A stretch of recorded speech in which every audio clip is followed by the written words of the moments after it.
최성민입니다. 앵커의 눈 시작하도록 하겠습니다. 최근 금융시장에서 가장 주목할 만한 변화는 금리의 상승입니다. 먼저 미국을 보면은요, 2년 국채 금리의 경우에는 큰 변동이 없었어요. 그런데 지금 보시다시피 10년물은 지난 6월 이후 처음으로 의미 있는 상승세를 기록하고 있습니다.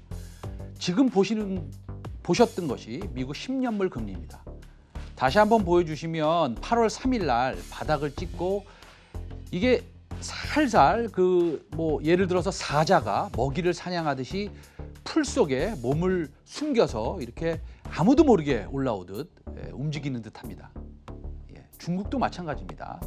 3분기 GDP가 4.9%를 기록했는데 물론 시장의 기대보다는 못 미쳤지만 코로나19도 어느 정도 이렇게 제어가 가능한 듯이 보이고요. 내수 시장은 활발하게 움직이고 있습니다.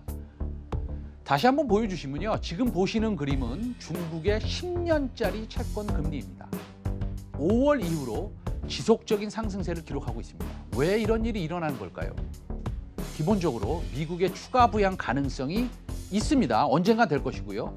중국은 엄연히 가장 회복이 빠르고요.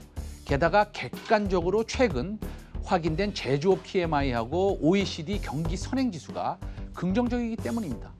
지난주 발표된 9월 OECD 전 세계 경기 선행지수는 98.9포인트를 기록해서요. 코로나19 직전 수준을 대부분 회복한 것으로 집계되고 있습니다. 그런데 여기서 중요한 게 있죠. 증시는 왜 이런 모습을 보이는 걸까요? 일단 시중 금리의 상승, 제가 보여드렸죠. 두 개의 차트 보여드렸습니다.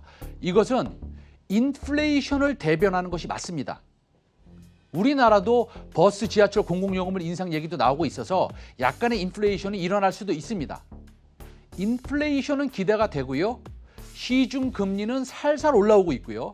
경기 회복의 시그널이 보이긴 보이는데 왜 증시는 이렇습니까? 네, 간단합니다.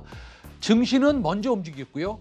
기관들의 포트폴리오 조정으로 연말에 물량을 소화하는 과정에 있고요. 백신의 기대가 너무 앞섰습니다. 물론 여기서 양도세 3억 얘기를 안 할 수가 없습니다. 다시 미국 대선 등 여러 가지 이슈가 잠시 발목을 잡고 있는 건 사실이고요. 다시 말씀드리면 3억 이상 가지고 있으면 대주주다.